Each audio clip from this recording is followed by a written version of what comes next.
The horses screamed before Carenza saw them. She was crossing Wyvern Street with a basket of ribbons for her mother's mending shop when the sound split the air. Hooves thundering against cobblestone, wood splintering, a coachman's desperate shout swallowed by chaos. She turned just as the carriage careened around the corner, its team of 4 greys wild-eyed and frothing, reins dragging uselessly along the ground. The coachman was gone. Thrown, probably. Dead, possibly. And the carriage was heading directly toward a cluster of children gathered around a pie seller's cart. Carenza didn't think. Thinking would have stopped her. She dropped her basket and ran, not away from the danger, but toward it. Her worn boots slipped on the wet stones, her pulse slamming through her veins with every stride. The horses bore down, nostrils flaring, muscles straining against harnesses that held them prisoner to a vehicle no one controlled. 3 seconds. Maybe less. She lunged for the lead horse's bridle, her fingers closing around leather and brass, just as the animal's shoulder slammed into her chest. The impact drove the air from her lungs, sent stars exploding across her vision. But she held on. Whoa. The word tore from her throat, raw and commanding. Whoa. Steady. Steady now. The horse fought her, neck arching, hooves dancing dangerously close to her feet. But Carenza had grown up around horses, not fine carriage horses like these, but workhorses with tempers twice as foul. She knew the language of frightened animals. She pulled down on the bridle with all her weight, forcing the horse's head toward its chest, breaking its panicked momentum. The second horse followed, then the third and fourth, the whole team shuddering to a halt in a cacophony of snorts and stamping hooves. For a moment, there was only the sound of her own ragged breathing and the pounding of blood in her ears. Then the screaming started. Not the horses this time. People. Voices rising from the gathered crowd. Gasps, shouts, her name being called by someone she couldn't identify through the ringing in her head. Miss! Miss! Are you injured? Hands reached for her. She stumbled back from the horse, suddenly aware that her dress was torn at the shoulder, her palms scraped raw and bleeding, her hair tumbling loose from its pins, in a wild mess around her face. The carriage, she managed. Is anyone inside? Is anyone? The carriage door burst open. A man emerged. No, not emerged. Erupted. He moved with the coiled fury of someone who had been helpless and hated every second of it. Tall, broad-shouldered, dressed in clothes so finely tailored they probably cost more than her family earned in a year. Blood trickled from a cut above his left eyebrow, staining his cravat crimson. His eyes found hers immediately. They were the color of winter frost, pale gray, almost silver, sharp enough to cut. They swept over her with an intensity that made her stomach clench, her ruined dress, her bleeding hands, and her disheveled hair. She felt catalogued, assessed, and filed away in the space of a single heartbeat. You. His voice was low, clipped, carrying the unmistakable authority of a man accustomed to being obeyed. You stopped them. It wasn't a question. The children, Carenza said, gesturing vaguely toward the pie cart, where the cluster of young ones stood frozen, wide-eyed, very much not crushed beneath carriage wheels. They would have been killed. Yes. The man stepped closer, and despite his injury, despite the chaos still swirling around them, he moved with the fluid grace of a predator. You could have been killed, but I wasn't. By sheer luck. By knowing horses. She squared her shoulders, some spark of defiance cutting through her shock. Your coachman lost control. The reins were dragging. Someone should have. My coachman was thrown when the axle cracked, his mouth pressed thin. A fact I'm well aware of, thank you. The crowd was pressing closer now. Carenza could hear whispers rising like steam, feel the weight of dozens of stares. A woman in silk pointed openly. A gentleman in a top hat was already scribbling in a notebook. A society columnist, she realized with dawning horror. "That's him," someone hissed. "That's the Duke of Aldridge." Duke. The word crashed through her like ice water. She looked at him again. Really looked. The quality of his coat, the signet ring glinting on his finger, the way the crowd parted around him like water around stone. Not just a wealthy man, not just an aristocrat, a duke. And she had just grabbed his horse's bridle like a common stable hand, torn her dress in front of half of London, and spoken to him as if they were equals. "I should go," she said, already stepping back, searching for an escape route through the thickening crowd. "I'm glad you're unharmed, Your Grace. Truly. But I need to—" "Go where?" His hand caught her elbow, not roughly, but with enough firmness to stop her retreat. "You're bleeding. You're in shock. And you just saved my life in front of approximately 40 witnesses, half of whom are already composing the gossip they'll spread at dinner tonight. That's not my concern. It will be." His grip didn't loosen. "By this evening, every drawing room in London will know your name, your face, and your circumstances. They'll debate whether you're a hero or an opportunist. They'll wonder what you expect in return." Carence's chest tightened. "I don't expect anything." "That," the Duke of Aldridge said, something unreadable in those steel-gray eyes, "is precisely the problem." Before she could respond, a sleek black carriage pulled up beside them, undamaged, freshly arrived, bearing a crest she didn't recognize. A footman leaped down to open the door. "Get in," the Duke said. "I beg your pardon?" "Get in the carriage, Miss Whitmore. Carenza Whitmore.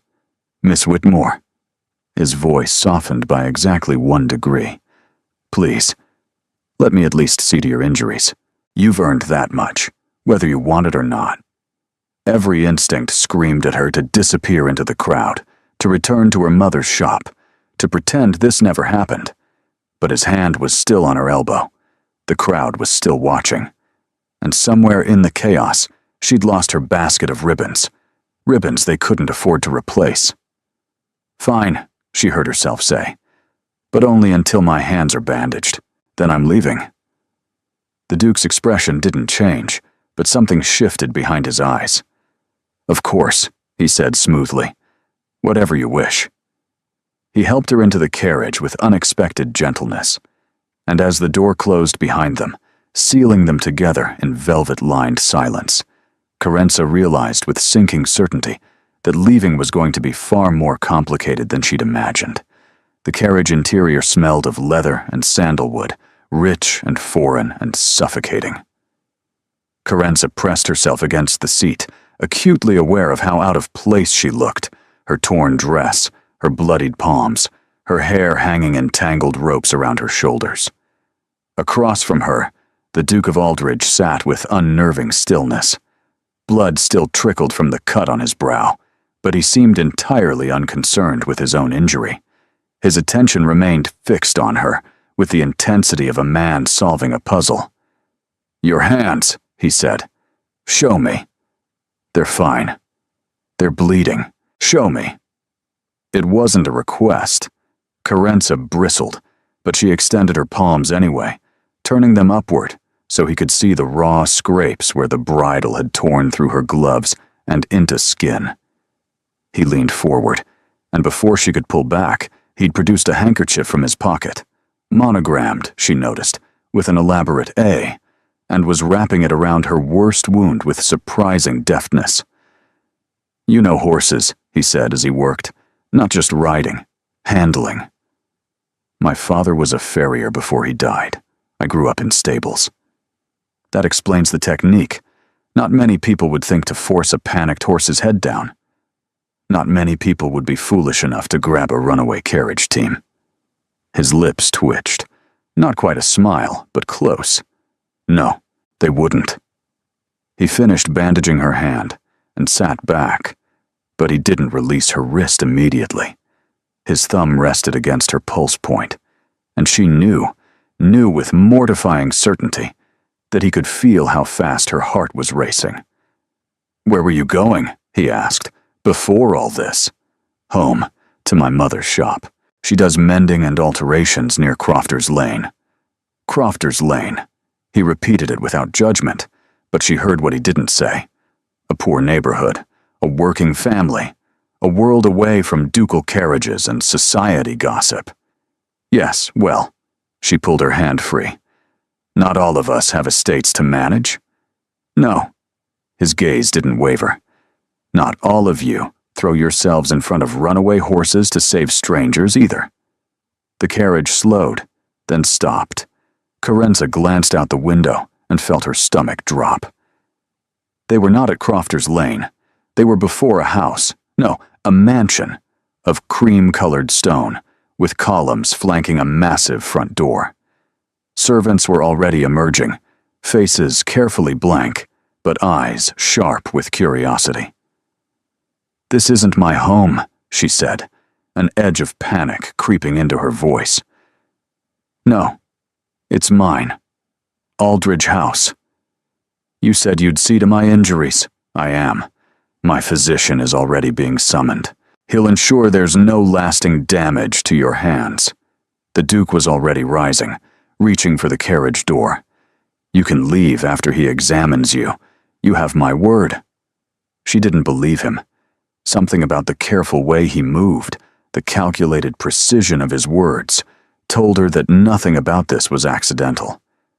"Why are you doing this?" He paused, hand on the door handle. "Doing what?" "Bringing me here, tending to me personally. You're a duke. You could have thrown coins at me and driven away." "I could have." He met her eyes. "But you didn't have to save me, Miss Whitmore. You could have watched the carriage crash and felt nothing but mild inconvenience at the disruption to your errands. Instead, you risked your life. So, this is gratitude. This is interest." The word hung between them, weighted with meaning she couldn't quite parse. "I find myself curious about the kind of woman who acts without thinking and negotiates without flinching. I haven't negotiated anything. Yet." He opened the door, and sunlight flooded the carriage. "Come, let's get you cleaned up." Every rational thought demanded she insist on returning to Crofter's Lane immediately. But her hands were throbbing, her head was spinning, and some treacherous part of her wanted to see the inside of that house. Wanted, just for a moment, to exist in a world where her biggest concern wasn't whether they could afford candles this week. The Duke helped her down from the carriage, his grip firm and impersonal. Servants swarmed around them with quiet efficiency, someone taking his bloodied coat, someone else murmuring about sending for the physician, a third pressing a glass of something into her hand before she could protest. "Drink it," the Duke said. "It's only water." She drank, suddenly aware of how parched her throat was. The cool liquid steadied her, cleared some of the fog from her mind. "Your Grace." A woman appeared in the doorway, severe, silver-haired, and dressed in black silk that probably cost more than Carenza's entire wardrobe. Her eyes swept over Carenza with undisguised assessment. "I've been informed there was an accident. An accident and a rescue." The Duke's hand moved to the small of Carenza's back, a gesture that felt strangely proprietary. "Grandmother, may I present Miss Carenza Whitmore?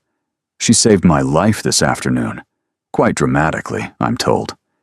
The older woman's expression didn't flicker. "How fortunate. Indeed." The Duke smiled, and for the first time, Carenza saw something dangerous in it. "I've been thinking, actually, about how one repays a debt of that magnitude." Carenza's spine stiffened. "I don't want repayment." "Perhaps not." His voice dropped, meant for her ears alone. "But I'm going to offer it anyway. And Miss Whitmore, I suspect you're going to accept." He was guiding her through the front door before she could protest, into a world she had no business entering. A world, she realized with growing unease, she might not be able to leave. The drawing room of Aldridge House was larger than Carenza's entire home. She stood near the fireplace, freshly bandaged hands clasped before her, trying not to stare at the oil paintings lining the walls, portraits of stern-faced ancestors who seemed to judge her from their gilded frames. A maid had brought tea. The fine china cup felt fragile enough to shatter if she breathed too hard. The Dowager Duchess sat in a high-backed chair like a queen on her throne, watching Carenza with eyes that missed nothing. The Duke stood by the window, his cut now cleaned and dressed, his expression unreadable. No one had spoken for nearly a minute. "So," the Dowager finally said, "you're a farrier's daughter." "Yes, Your Grace. And you stopped my grandson's carriage team with your bare hands." "Yes, Your Grace." "Remarkable." The word held no warmth. "Tell me, Miss Whitmore, do you make a habit of throwing yourself into dangerous situations, or was today a special occasion?" "Grandmother," the Duke said quietly. "A warning. I'm simply curious, Arden. One doesn't often encounter young women with such unconventional instincts." Carenza set down her teacup before her trembling hands could betray her. "There were children in the path of the carriage, Your Grace. I didn't think. I simply acted." "Didn't think." The Dowager's lips pursed. "And yet, here you are, in my drawing room, drinking my tea. One might wonder if thinking has occurred since. I was brought here against my— Oh, don't be tedious." The Dowager waved a dismissive hand. "You could have refused the carriage. You could have demanded to be returned home. You didn't. Which suggests you're either curious or calculating. I haven't yet determined which." The door flew open before Carenza could respond. A young woman burst into the room like a summer storm. Dark-haired, bright-eyed, dressed in a morning gown of pale yellow that made her look like a daffodil come to life. She couldn't have been more than 19, and she vibrated with barely contained excitement. "Arden, I just heard."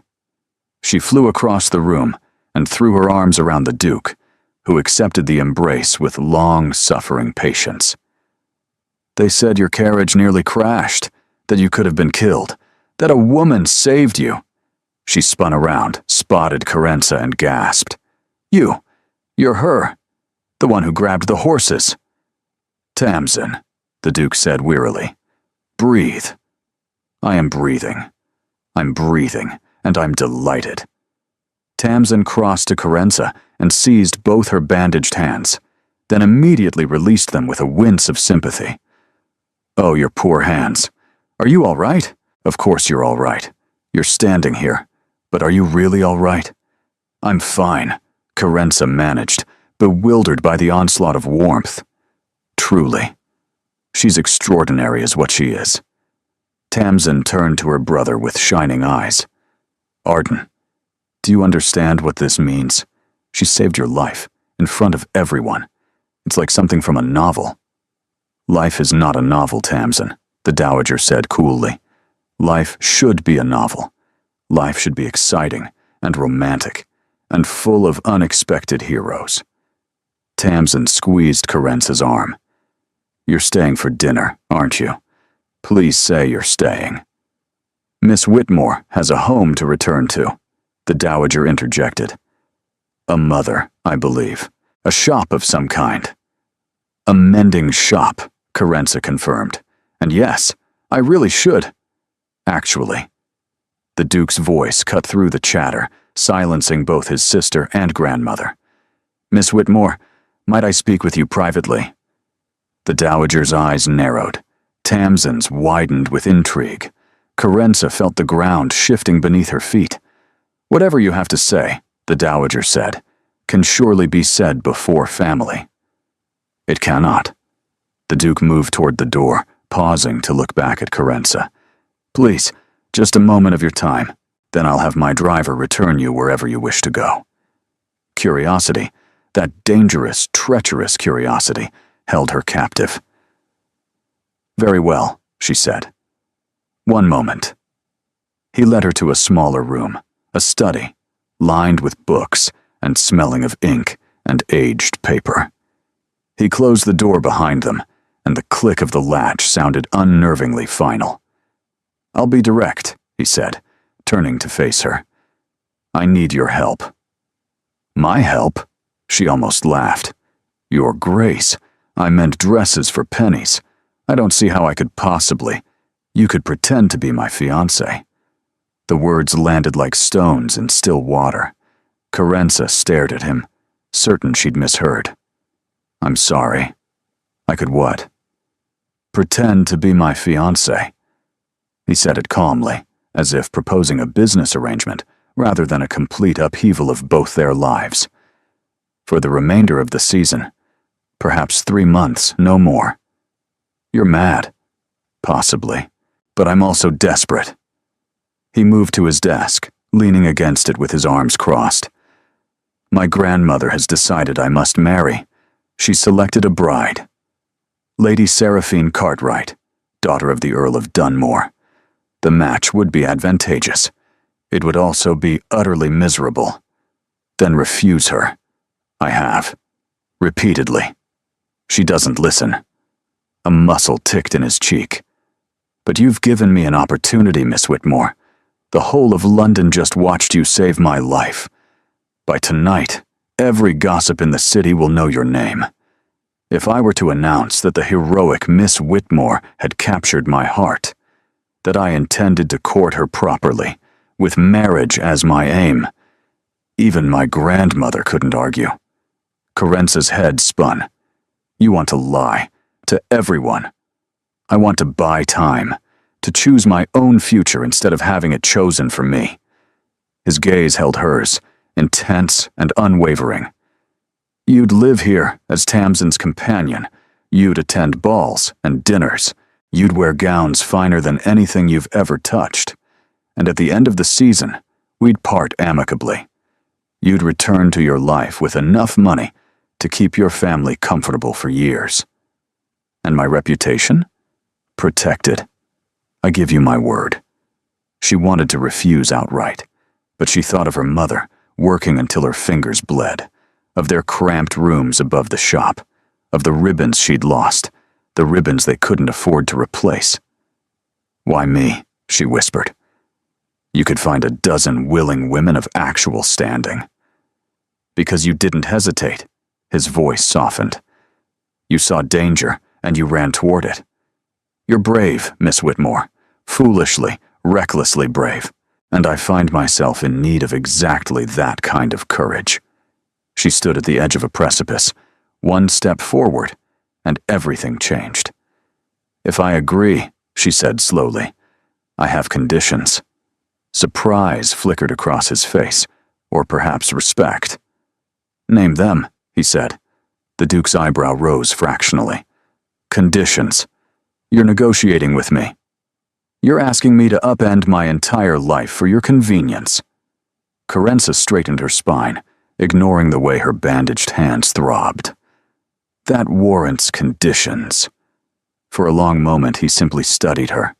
The firelight caught the sharp planes of his face, the cool silver of his eyes. She couldn't tell if he was annoyed or intrigued. Very well, he said finally. What are your terms?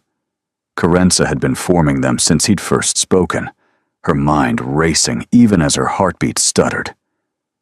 First, my mother must be told the truth. Not the whole truth. She'd never allow it. But enough. I want her to believe I've secured a position as Lady Tamsin's companion, a respectable reason for my absence. Easily arranged. What else? Second. She met his gaze directly. When this ends, I don't return to nothing. I want references, real ones, letters of introduction to households who might employ me as a governess or companion. I won't go back to mending torn hems and counting pennies for candles. A shadow crossed his face. You're thinking beyond the arrangement. Someone has to. You've offered me a fantasy, Your Grace. 3 months of silk dresses and crystal chandeliers. But fantasies end. When yours does, I need to survive what comes after. He was quiet for a moment, and she wondered if she'd pushed too far. Dukes weren't accustomed to being challenged by farriers' daughters. Agreed, he said. I'll ensure you have letters from every notable household I'm connected to, which is most of them. Your third condition. This one was harder. She took a breath. If you meet someone real, someone you actually want to marry, this ends immediately. No delay. No pretense. No using me as a shield while you conduct a true courtship behind closed doors. Her voice hardened. I may be poor, Your Grace, but I am not a fool, and I refuse to be made to look like one. The silence stretched between them, sharp as broken glass. Then, slowly, the Duke nodded. You have my word. All 3 conditions. Your word. She couldn't quite keep the skepticism from her voice. Forgive me, but I've learned that words from wealthy men often evaporate when convenient. Then let me be clear. He stepped closer, near enough that she could smell sandalwood and something darker beneath it. Smoke, perhaps, or the lingering memory of fear from the accident. I do not make promises I don't intend to keep. It's inefficient and beneath me. If I give you my word, Miss Whitmore, it is ironclad. She searched his face for deception and found none. Only that unsettling intensity, that focused attention that made her feel simultaneously exposed and oddly seen. Then we have an agreement, she said. We do. He extended his hand. Shall we seal it properly? She hesitated. Ladies didn't shake hands with gentlemen. It wasn't done. But nothing about this situation was proper, so why pretend otherwise? She placed her bandaged hand in his. His grip was warm, firm, careful not to press too hard against her wounds. For a moment, neither of them moved. His thumb brushed across her knuckles, accidentally, surely, and she felt the touch like a spark.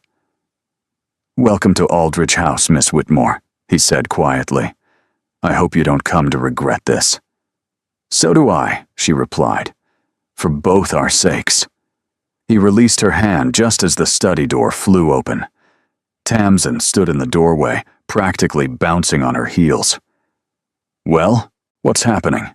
You've been in here for ages. Grandmother is threatening to break down the door, which I would pay money to see, honestly. Miss Whitmore has agreed to stay, the Duke said smoothly, as your companion for the season. Tamsin's shriek of delight could probably be heard in the servants' quarters. She launched herself at Carenza, enveloping her in an embrace that smelled of rosewater and enthusiasm. This is wonderful. We're going to be the best of friends. I can already tell. Oh, there's so much to do. You'll need dresses, proper ones, and we'll have to teach you the dances. And there's the Hatherley ball next week. Tamsin. The Duke's voice held a note of long-suffering patience. Perhaps let Miss Whitmore breathe before you plan her entire social calendar. Breathing is overrated, but Tamsin released her, beaming. Come on, I'll show you to your room. It's the Blue Suite. It has the best view of the gardens, and the bed is sinfully comfortable. Carenza allowed herself to be swept toward the door, glancing back once at the Duke. He stood where she'd left him, watching her go with an expression she couldn't read. Not quite satisfaction. Not quite concern. Something in between. Miss Whitmore, he called, just as she reached the threshold. She paused. Your Grace? For what it's worth. I don't think you'll regret this. She wanted to believe him, against all reason, against every instinct that had kept her safe in a world that didn't favor women like her. She wanted to believe. But trust was a luxury she'd never been able to afford. We'll see, she said, and let Tamsin pull her into the unknown. The Blue Suite was not a room. It was a small country. Carenza stood in the center of the bedchamber, turning slowly to take in the enormity of what surrounded her. A four-poster bed draped in silk the color of a summer sky, windows that stretched nearly floor to ceiling, overlooking gardens so perfectly manicured they looked painted. A writing desk inlaid with mother of pearl, a wardrobe large enough to hold the entire contents of her mother's shop with room to spare, and flowers. Fresh flowers in crystal vases, their perfume filling the air with sweetness. Do you like it? Tamsin hovered in the doorway, watching her reaction with obvious delight. I told them to put you here specifically. The rose suite is larger, but it gets the afternoon sun directly, and in summer it's absolutely stifling. This one stays cool. It's beautiful. It's yours. For as long as you're here. Tamsin crossed to the bed and flopped onto it with undignified abandon. I'm so glad you're staying. You have no idea how dull this house has been. Grandmother is constantly planning and scheming. Arden is constantly brooding and avoiding. I've been slowly dying of boredom. Surely you have friends. Other young ladies too. Other young ladies are tedious. Tamsin wrinkled her nose. All they talk about is marriage prospects and fashion and who's courting whom. You stopped a runaway carriage with your bare hands. That's infinitely more interesting. A knock at the door interrupted them. A young maid entered, red-haired, freckled, perhaps a year or two younger than Carenza, carrying a tray with tea and small sandwiches. Miss Whitmore? I'm Brinley. I've been assigned as your lady's maid.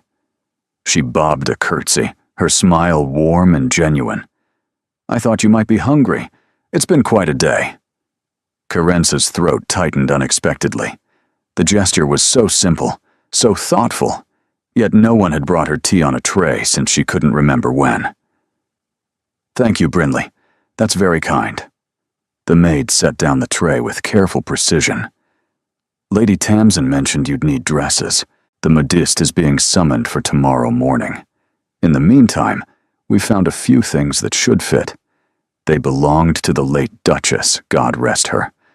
Her grace was about your size. The late Duchess? Carenza glanced at Tamsin, who had gone slightly subdued. Our mother. Tamsin's voice softened. She died when I was born. Arden barely remembers her. Father kept everything. Her dresses, her jewels, all of it. He couldn't bear to let any of it go. I'm sorry. I didn't mean to. Don't apologize. Tamsin's brightness returned, though Carenza could see the effort behind it. She would have wanted her things used. Father would have wanted that too. Your father? Died 8 months ago. Fever. Very sudden. Tamsin smoothed a wrinkle in the bedspread, not meeting Carenza's eyes. That's why grandmother is so insistent about Arden marrying.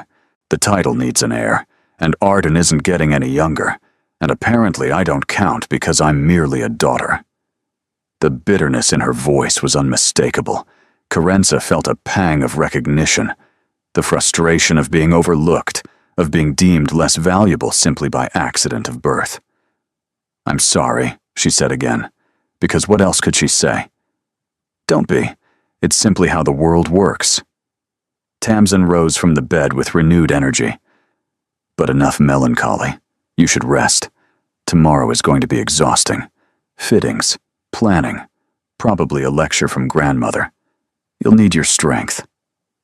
She departed before Carenza could respond, leaving her alone with Brinley and the overwhelming silence of her new reality.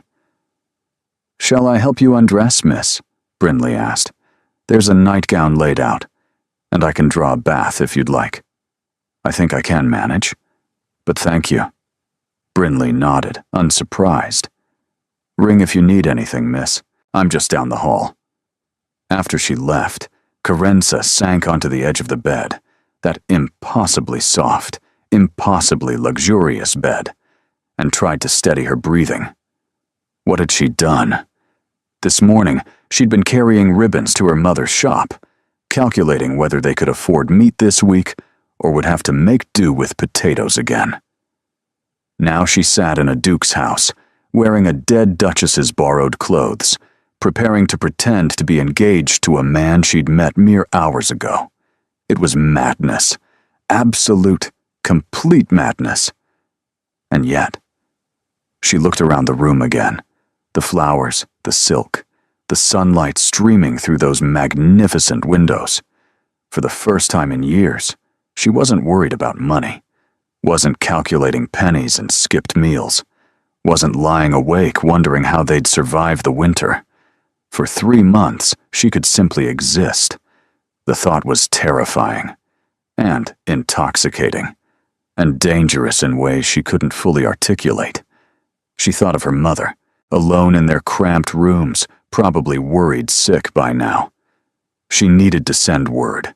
Tomorrow, she'd insist on it.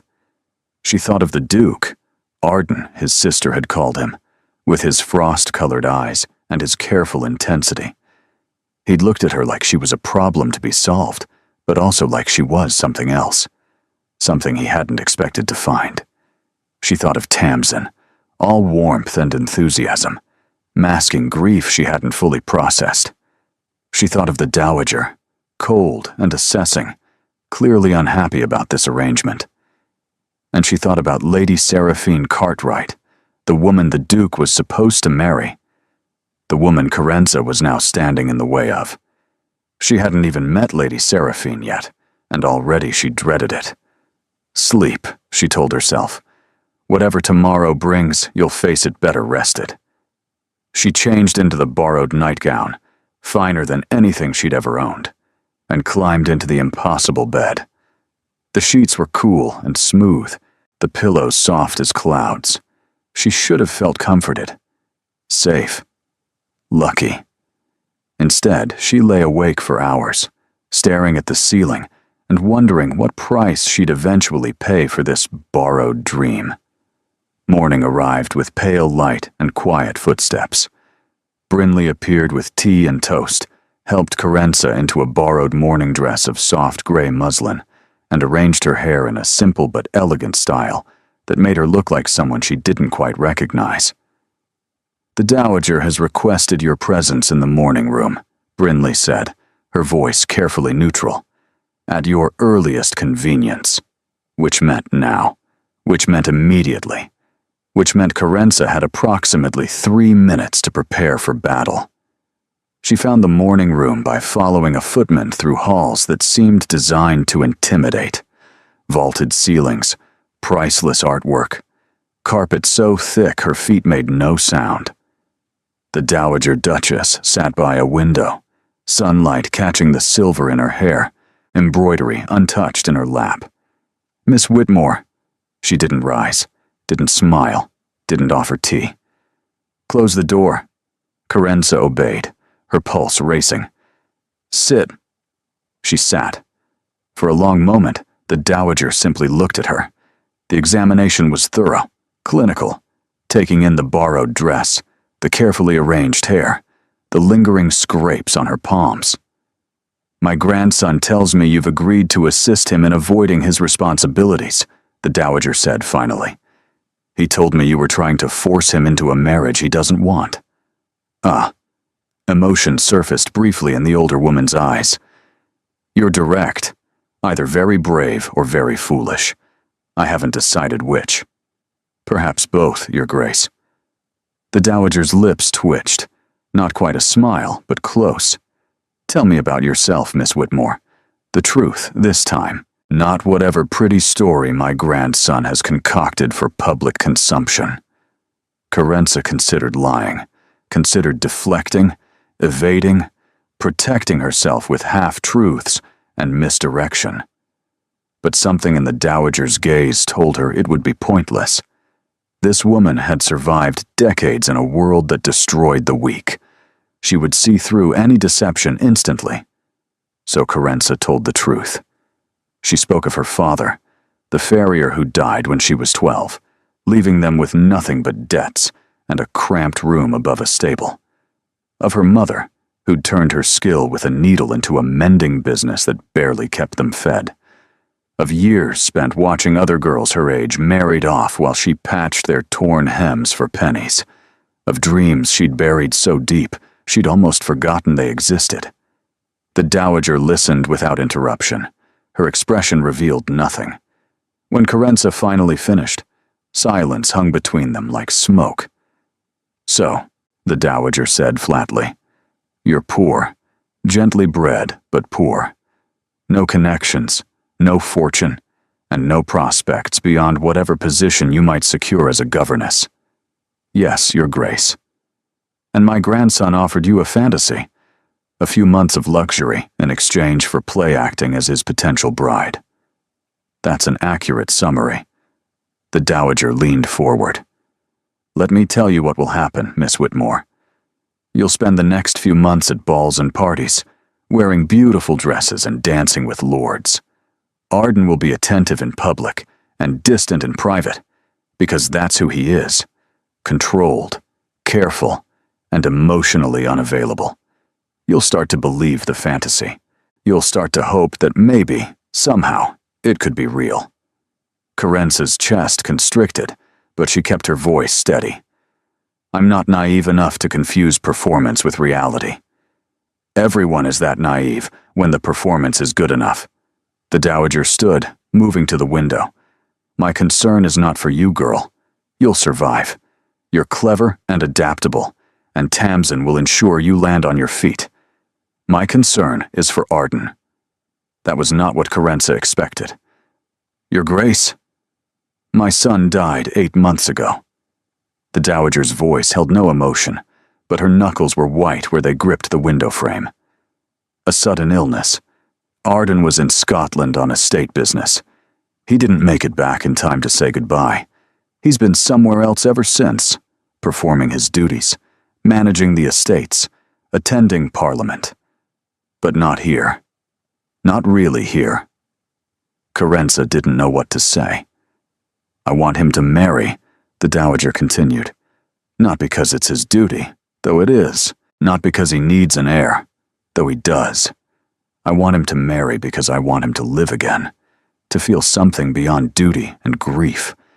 Lady Seraphine is suitable, yes, but she's also vapid and self-absorbed. She'd bore him within a month. Then why push the match? Because he won't choose for himself. He'll bury himself in account books and estate improvements until he's 40 and alone, and then wonder why life feels empty. The Dowager turned, her gaze sharp. You, Miss Whitmore, are a disruption, an unknown variable. You might bore him just as thoroughly as Lady Seraphine would. Or you might surprise me. Carenza stood, meeting the older woman's eyes. I'm not trying to trap your grandson into marriage, Your Grace. This is a business arrangement, nothing more. We'll see. The Dowager moved toward the door, then paused. One more thing. If you hurt him, if you manipulate him, or try to exploit his grief, I will destroy you. I don't care how sympathetic your circumstances are. Do we understand each other? Perfectly, Your Grace. The Dowager nodded and left the room, leaving Carenza alone with her racing thoughts and the unsettling realization that she'd just been given both a warning and a benediction. She was still standing there, trying to process the conversation, when Tamsin rushed in. She likes you. Tamsin grabbed her hands, spinning her in an excited circle. I can tell. She only threatens people she respects. This is perfect. Carenza wasn't sure perfect was the right word, but she let Tamsin pull her toward the door, chattering about dress fittings and afternoon calls. Behind them, through the window, she could see Arden in the garden. He stood very still, hands clasped behind his back, staring at nothing. Performing his duties, the Dowager had said, but not really here. Carenza wondered suddenly what it would take to make him present, to crack through that controlled facade and find the man underneath. Then she pushed the thought away. This was temporary, a performance. Nothing more. She repeated it like a prayer as Tamsin dragged her toward the waiting carriage. Nothing more. The days that followed blurred together in a whirlwind of fittings, lessons, and carefully orchestrated appearances. Madame Fontaine, the modiste, descended upon Aldridge House with an army of assistants and enough fabric to clothe a small village. She measured and pinned and tutted over Carenza's figure with the clinical detachment of a surgeon, declaring her acceptably proportioned and salvageable with the right construction. Tamsin found this hilarious. Carenza found it exhausting. but the dresses that emerged were unlike anything she'd ever worn. Silk and satin and velvet in colors she'd only dreamed of. Deep emerald, midnight blue, champagne gold, rose pink. Each one fitted to her body like a second skin, transforming her from a mending girl into someone who looked like she belonged. "You're stunning," Tamsin declared, watching Carenza turn before the mirror in a gown of deep burgundy. "Arden is going to swallow his tongue. Your brother barely looks at me." "My brother barely looks at anyone. That's how you know he's paying attention. He pretends he isn't." Tamsin flopped onto a settee with characteristic gracelessness. "He's been watching you, though, at meals, when you're not looking." Carenza's cheeks warmed. "You're imagining things. I'm observant. There's a difference."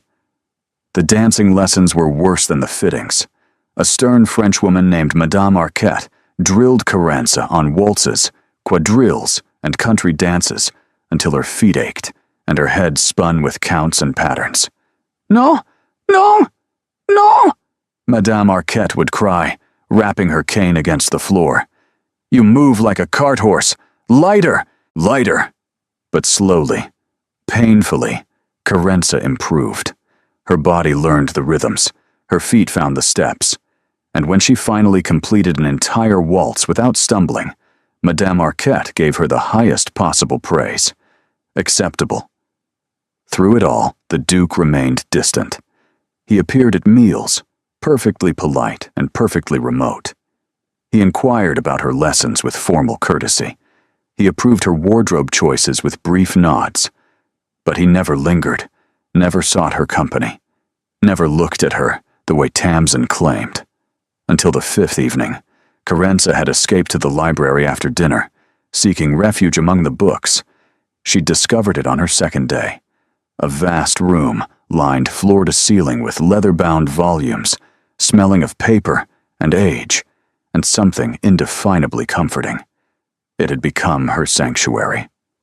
She was curled in a window seat, watching rain streak the glass when she heard the door open. The Duke entered, then stopped when he saw her. "Miss Whitmore, I didn't realize anyone was here. I can leave." "No." The word came out sharper than he apparently intended. He softened it with a half gesture toward the shelves. "This room has always been meant for sharing. My father believed books were wasted unless they were read."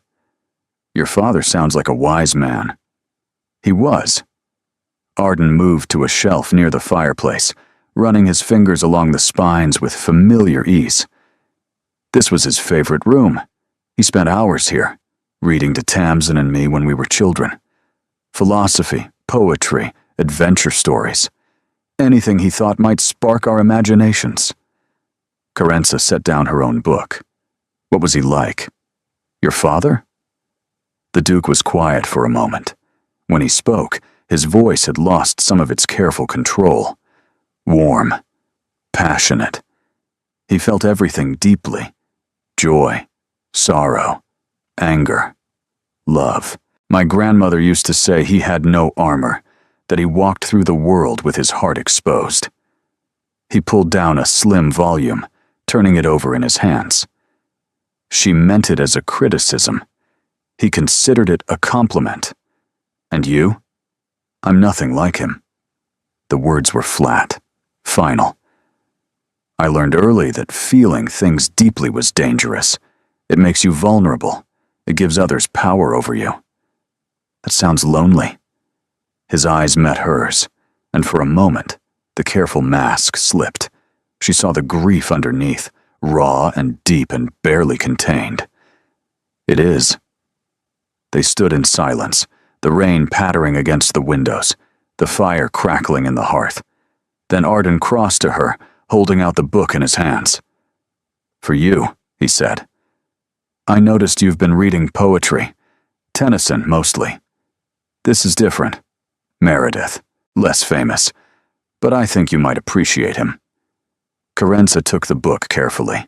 It was old, the leather worn soft with handling, the pages gilt-edged and beautiful. I can't accept this. It must be valuable. It's a book. Books are meant to be read, not preserved as relics. He paused. Besides, you saved my life.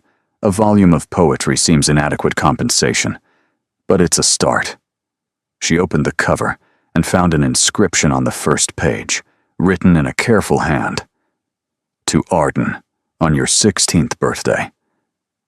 May you always find truth in beauty and beauty in truth. Your loving father.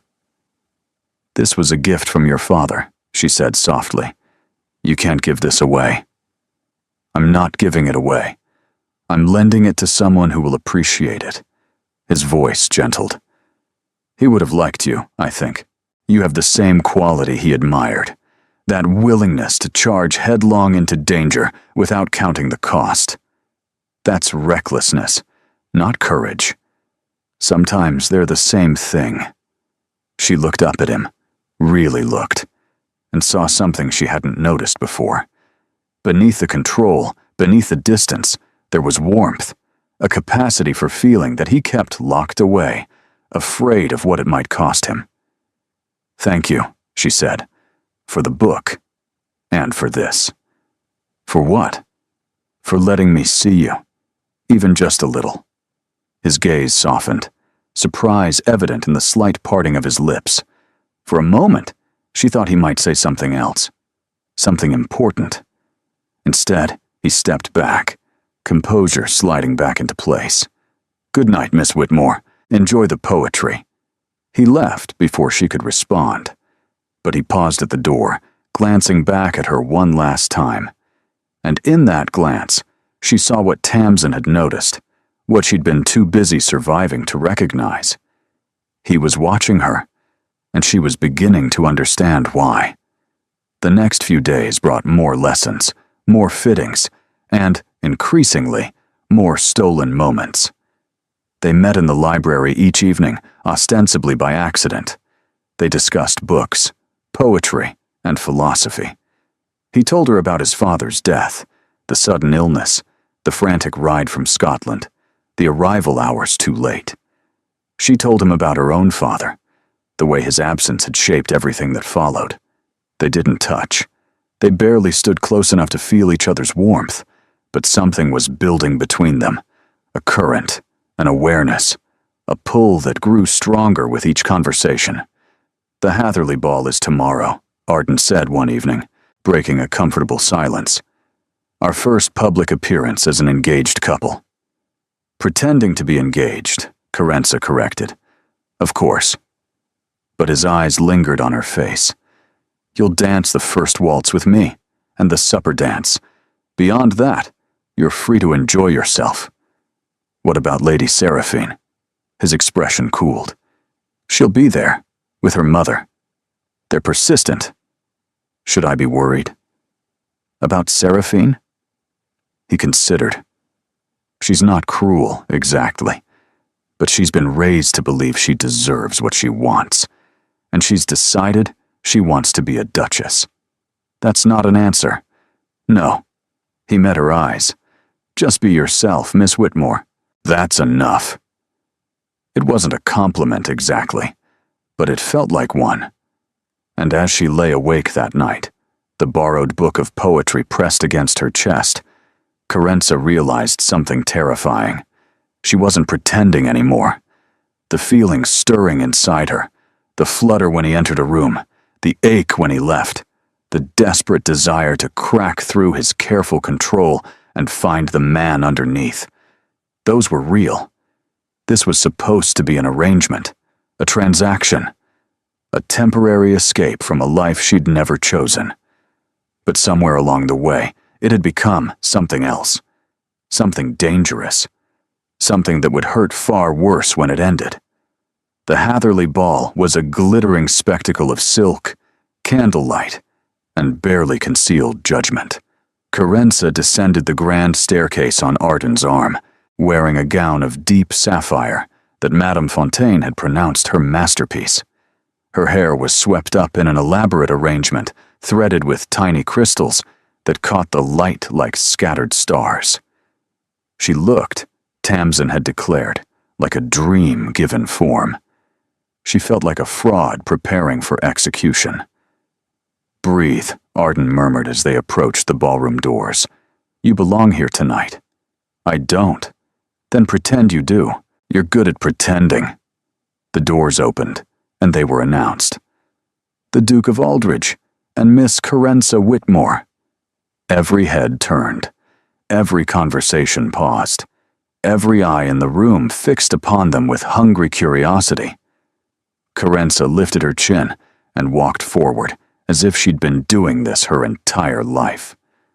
The whispers started immediately, a susurrus of speculation that followed them across the ballroom like a shadow. She caught fragments as they passed. "The one who stopped the carriage." "Farrier's daughter. Can you imagine?" "Rather pretty, I suppose, if you overlook." Arden's hand tightened almost imperceptibly on her arm, a warning, or perhaps support. They made their way through the crowd, stopping to exchange pleasantries with lords and ladies whose names Carenza immediately forgot. She smiled until her face ached. She curtsied until her knees protested. She said, "How lovely to meet you," so many times the words lost all meaning. And then Lady Seraphine Cartwright appeared. She was beautiful. Carenza had to admit that. Pale blonde hair arranged in perfect ringlets, porcelain skin, and a gown of rose silk that probably cost more than Carenza's mother earned in a year. She moved through the crowd like a queen, her smile sharp and confident. "Your Grace." She curtsied to Arden with practiced elegance, then turned her attention to Carenza. "And you must be Miss Whitmore. I've heard so much about you." "Lady Seraphine." Carenza curtsied in return, grateful for Madame Arquette's relentless drilling. "The pleasure is mine." "Is it?" Seraphine's smile didn't falter, but her eyes were cold. "How charming. You know, when I heard about your little adventure with the carriage, I simply couldn't believe it. Such bravery. Most young ladies would have fled." "Most young ladies weren't raised around horses." "Ah, yes, the farrier's daughter." Seraphine said it pleasantly, but the barb was unmistakable. "How fortunate that your rustic upbringing proved useful." "Seraphine." Arden's voice cut through the tension like a blade. "I believe the orchestra is starting. Miss Whitmore promised me the first waltz." "Of course." Seraphine's smile tightened. "I wouldn't dream of interfering with your arrangement." She glided away before Carenza could respond, leaving the word arrangement hanging in the air like an accusation. "She knows," Carenza said quietly, as Arden led her toward the dance floor. "She suspects. There's a difference." His hand found her waist, guiding her into position. "Don't let her unsettle you. That's exactly what she wants." The music began, and they moved. This was different from practicing with Madame Arquette, different from counting steps in the empty ballroom of Aldridge House. This was real, his hand warm against her back, his eyes holding hers, the entire room watching them turn across the polished floor. "You're counting," he observed. "I'm trying not to fall." "Don't think about the steps. Think about me." She looked up at him, really looked, and something shifted. The crowded room faded. The watching eyes disappeared. There was only Arden, close enough to feel his warmth, guiding her through the dance with effortless grace. "Better," he murmured. "Much better." They didn't speak for the remainder of the waltz. They didn't need to. Something was passing between them, an awareness, a tension, a pull that had nothing to do with performance. When the music ended, she didn't want to let go. He didn't seem to want her to. "The terrace," he said, his voice rough. "I need air. Will you join me?" The heat in his eyes, the barely controlled intensity in his voice. She couldn't walk away from that. Yes. The terrace was cooler, quieter, lit only by the glow spilling from the ballroom windows. Other couples strolled the gardens below, but up here they were momentarily alone. "You did well tonight," Arden said, leaning against the stone balustrade. "Better than well. You were magnificent." I was terrified. It didn't show. He turned to face her, and in the dim light, his expression had lost some of its careful control. Carenza, her first name. He'd never used it before. "When I first proposed this arrangement," he continued, "I thought it would be simple. A performance, nothing more. But these past days..." He stopped, his expression hardening with restraint. "I find myself thinking about you constantly. Your laugh, your stubbornness, the way you refuse to be intimidated by anything, even when you should be. Arden, tell me I'm imagining this." His voice dropped to something raw and desperate. "Tell me this is still just pretense, and I'll accept it. I'll bury whatever this is and never speak of it again. But if there's any chance, any possibility, that you feel what I feel..." "I do." The words escaped before she could stop them.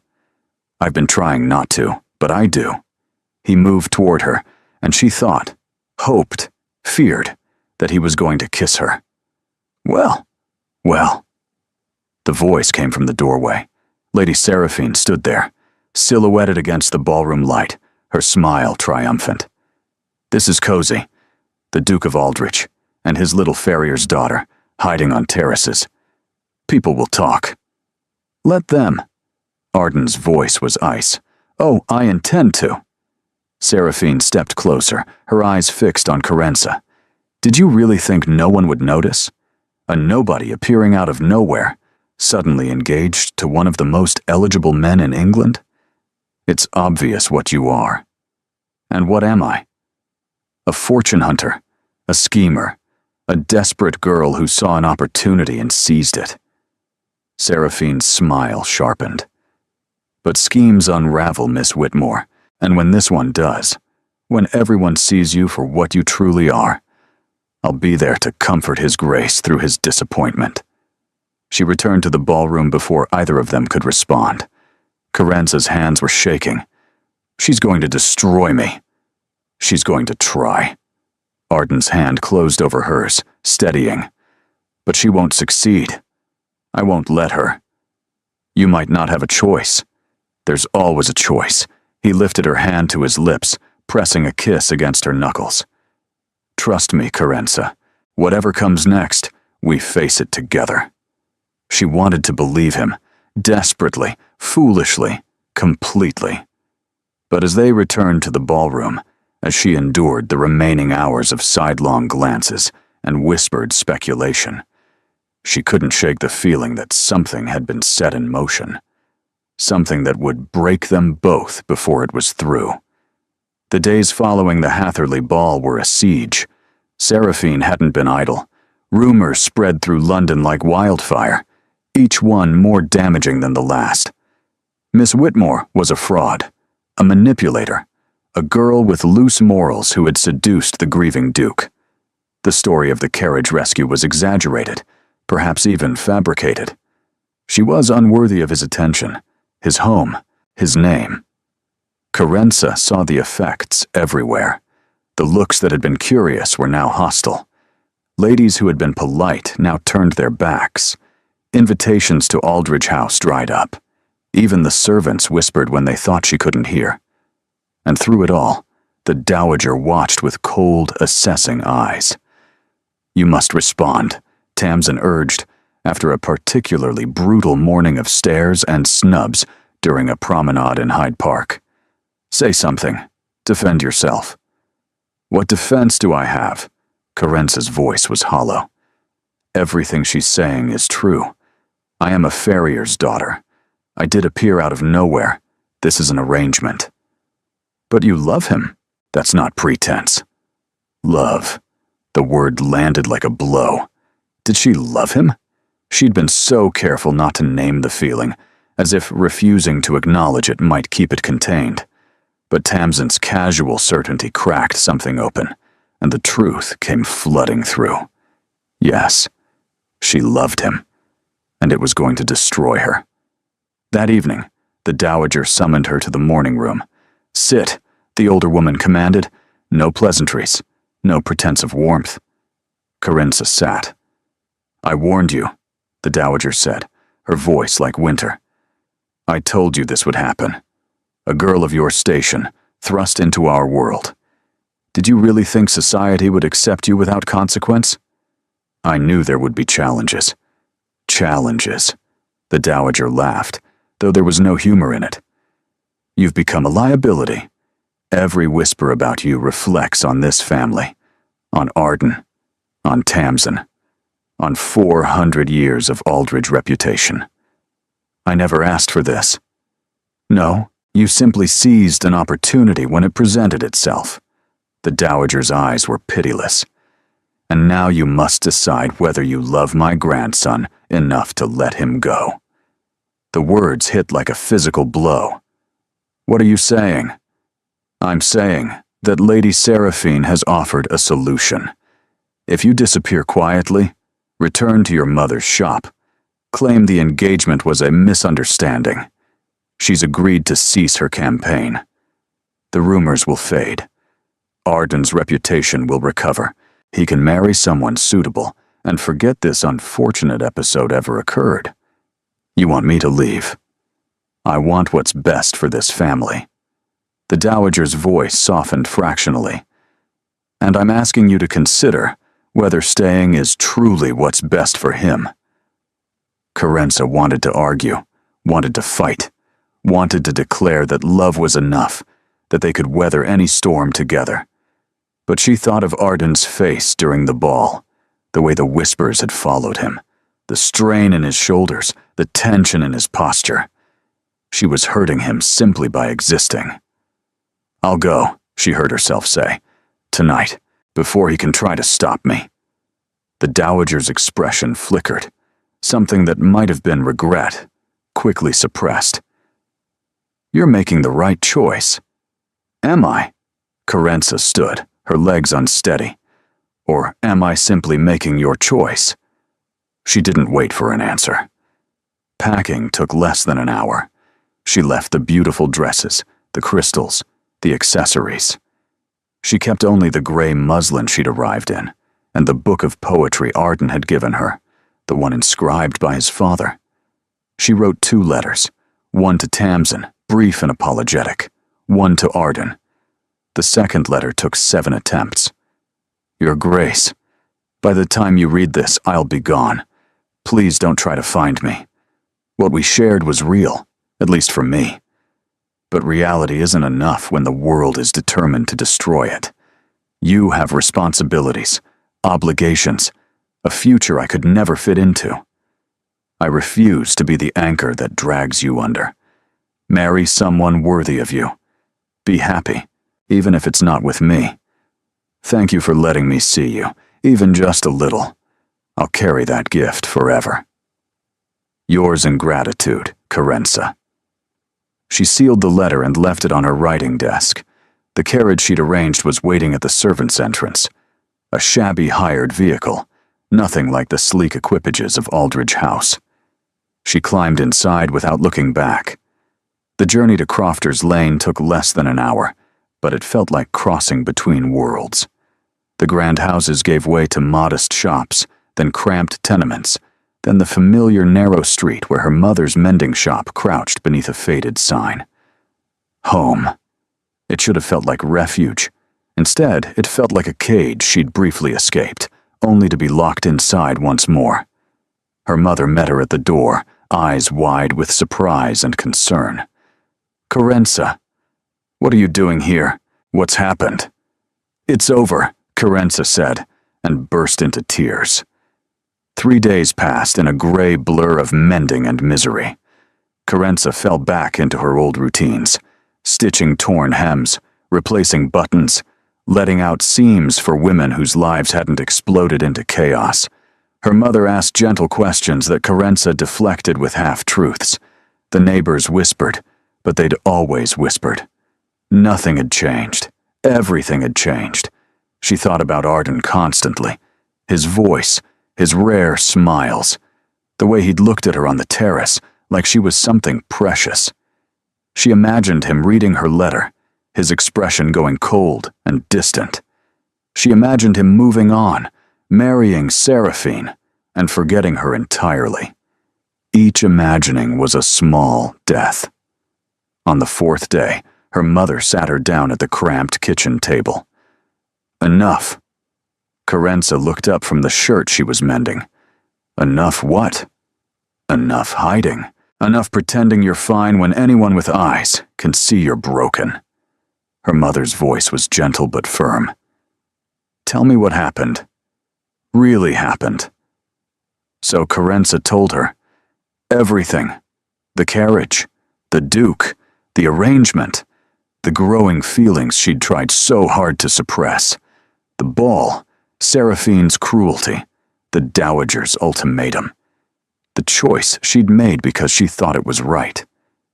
When she finished, her mother was quiet for a long moment. You left, she said finally, because you were afraid. I left because I was destroying him. You left because you were afraid, her mother repeated.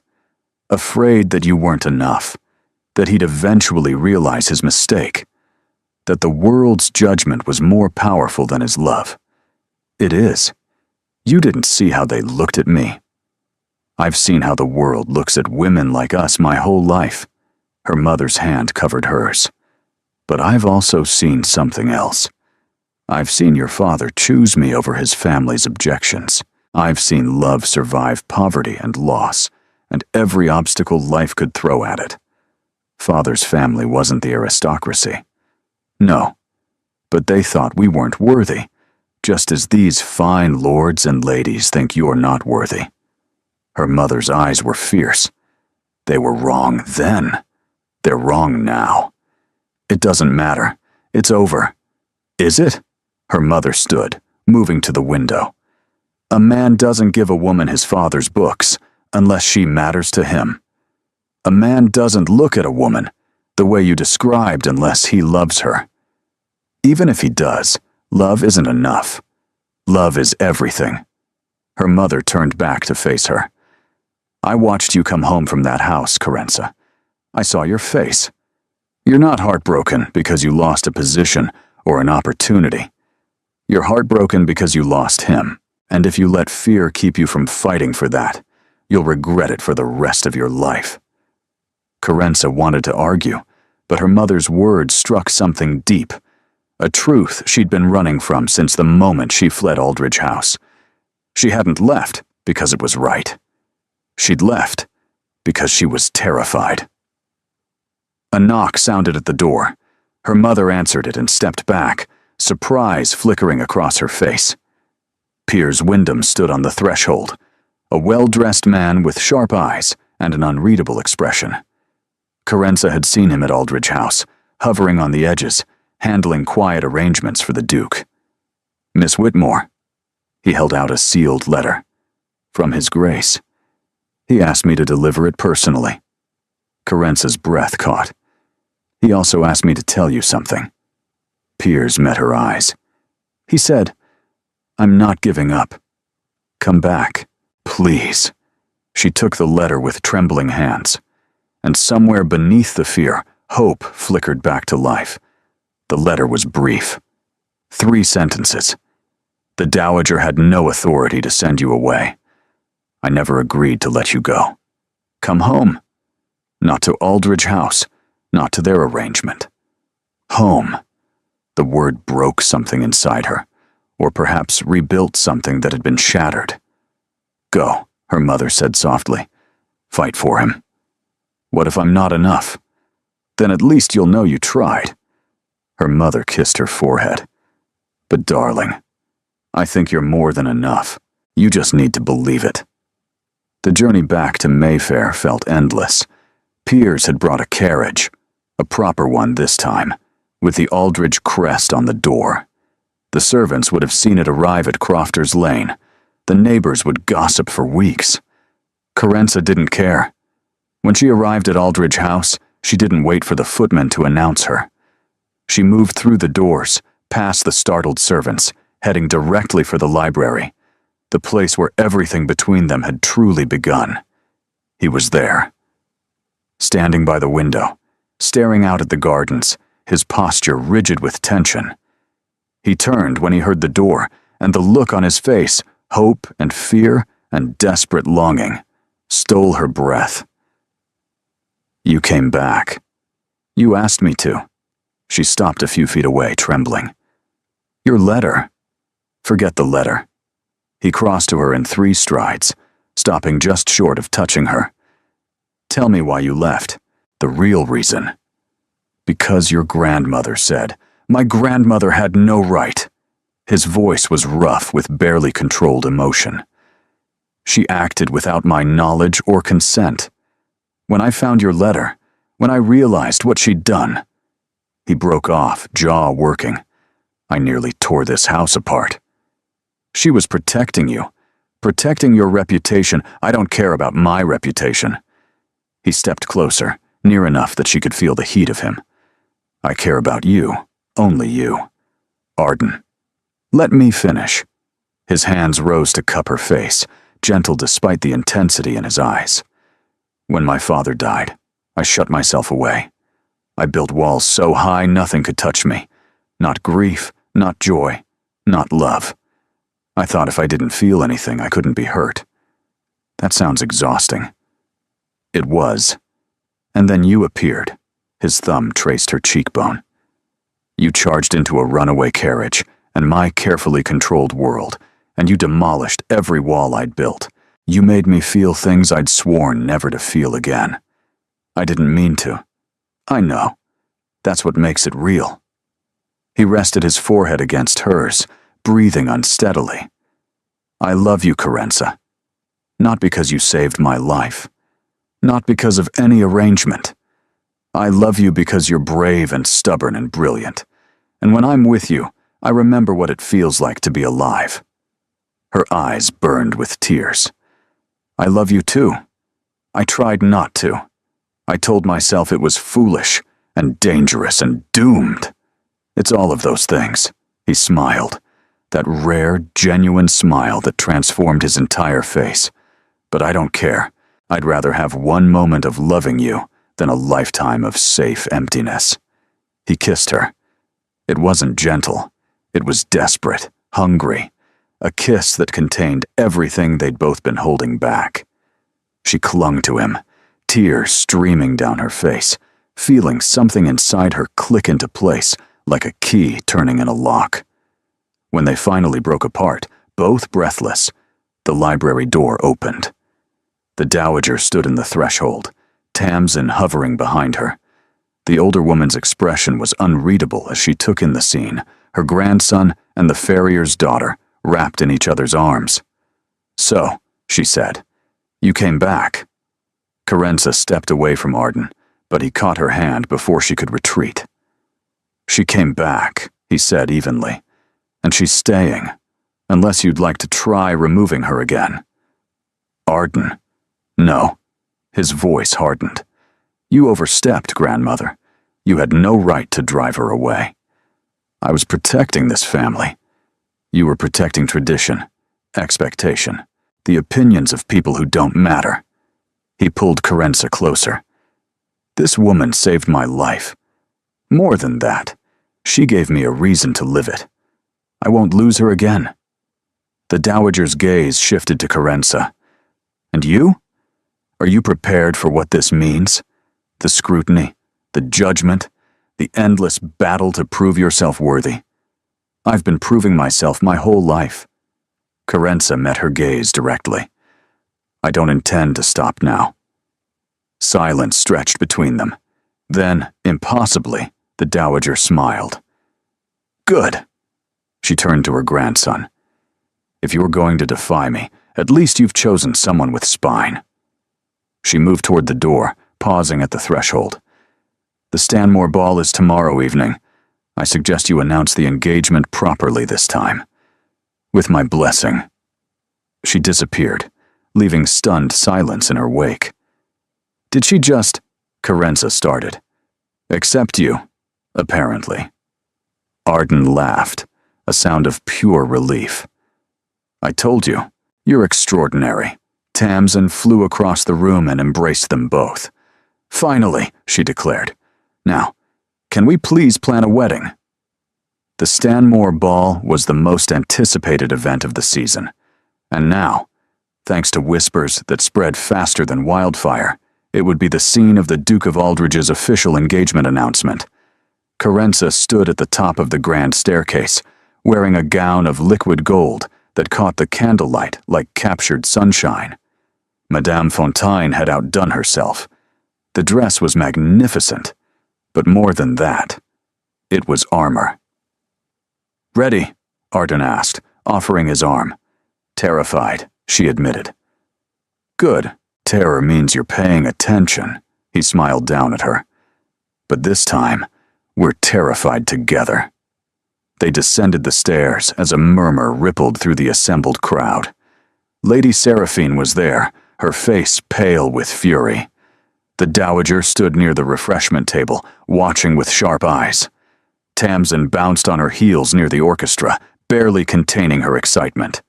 And then Arden stopped in the center of the ballroom. The music fell silent. Every eye turned toward them. "Ladies and gentlemen," Arden said, his voice carrying across the vast room, "I have an announcement." Carenza's pulse thrummed against her throat. "Some of you know Miss Carenza Whitmore as the woman who stopped a runaway carriage and saved my life. What you don't know is that in the week since, she has done something far more remarkable." He turned to face her, his eyes bright with emotion. "She has reminded me that there is more to life than duty, more to love than propriety, more to courage than birth or breeding." A gasp rippled through the crowd. "Miss Whitmore isn't highborn. She isn't wealthy. She isn't by society's measure suitable." His voice hardened. "But society's measure is wrong, and I refuse to let it dictate my happiness any longer." He dropped to one knee. The ballroom erupted in shocked murmurs, but Carenza barely heard them. She saw only Arden, his face open and vulnerable, his eyes holding hers with absolute certainty. "Carenza Whitmore," he said, "you charged into my life and saved me in ways you don't even understand. You made me brave enough to choose. Will you honor me, honor us, by becoming my wife?" The question hung in the air like a held breath. She thought of everything that had brought her here. The runaway carriage, the impossible arrangement, the falling, and the fear, and the finding. She thought of her mother's words, "Love is everything." "Yes," she said, her voice clear and strong. 1,000 times. "Yes." He rose and kissed her. Right there, in front of everyone, scandalous and perfect and absolutely right. The applause started slowly, then built. Not everyone was clapping. Lady Seraphine had already departed the room, and several matrons looked appalled. But enough were. Enough believed. Enough saw what they had, and recognized it as real. The Dowager approached as the crowd dispersed into excited conversation. "Well," she said, studying Carenza with those piercing eyes, "you've caused quite the stir. I seem to be good at that." "Yes, you do." The Dowager's lips curved. Not quite a smile, but something close. "My son would have approved. He always said the best things in life come from unexpected places." She moved away before Carenza could respond, but the words settled around her like a benediction. 6 months later, the wedding was the talk of London, not for its scandal, but for its joy. Carenza walked down the aisle of St. George's Church, her mother weeping in the front pew. The gown was her own design. Ivory silk, elegant and simple. Tamsin served as her attendant, practically vibrating with happiness. And at the altar, Arden waited, the man who had started as an arrangement and become her entire world. After the ceremony, after the celebration, after the endless toasts and dances, they slipped away to the library of Aldridge House, their library now. "I have something for you," Arden said, pulling a wrapped package from his desk. Carenza opened it to find a leather-bound journal, empty and waiting. For our story, he explained. I thought perhaps you might want to write it down, how we began, what we survived, where we're going. She traced the embossed cover, tears pricking her eyes. It's perfect. There's one more thing. He reached into his pocket and produced a folded letter. I found this in my father's study, addressed to whoever Arden chooses. He wrote it before he died. Her hands trembled as she opened it. To the woman who has captured my son's heart. If you're reading this, you've done something I spent years hoping someone would do. You've cracked through his armor and found the man underneath. Arden will try to protect you by pushing you away. He will mistake duty for love and fear for caution. Be patient with him. Love him anyway. And know this, you are not an intruder in our family. You are its continuation, its future, its hope. Welcome home. Marcus Aldridge, Duke of Aldridge. Carenza couldn't speak. The tears came freely now, not of sorrow, but of overwhelming gratitude. He knew, she whispered. Somehow, he knew. He knew me. Arden pulled her close, pressing his lips to her hair. And now you know me too, better than anyone. She looked up at him, her husband, her partner, her home. I love you, she said. I love you too. He smiled, and it was like watching the sun emerge from behind clouds. Now, and always. Years later, on the anniversary of their engagement, Carenza and Arden attended the Hatherley Ball, the same ball where everything had almost fallen apart. They danced every dance together. They laughed at whispered jokes. They ignored the occasional raised eyebrow from those who still couldn't accept that a farrier's daughter had become a duchess. And when the evening ended, they stood on the same terrace where he'd first told her he loved her. Do you ever regret it? She asked, leaning against his shoulder. Choosing me? Every day, he said solemnly. She laughed and swatted his arm.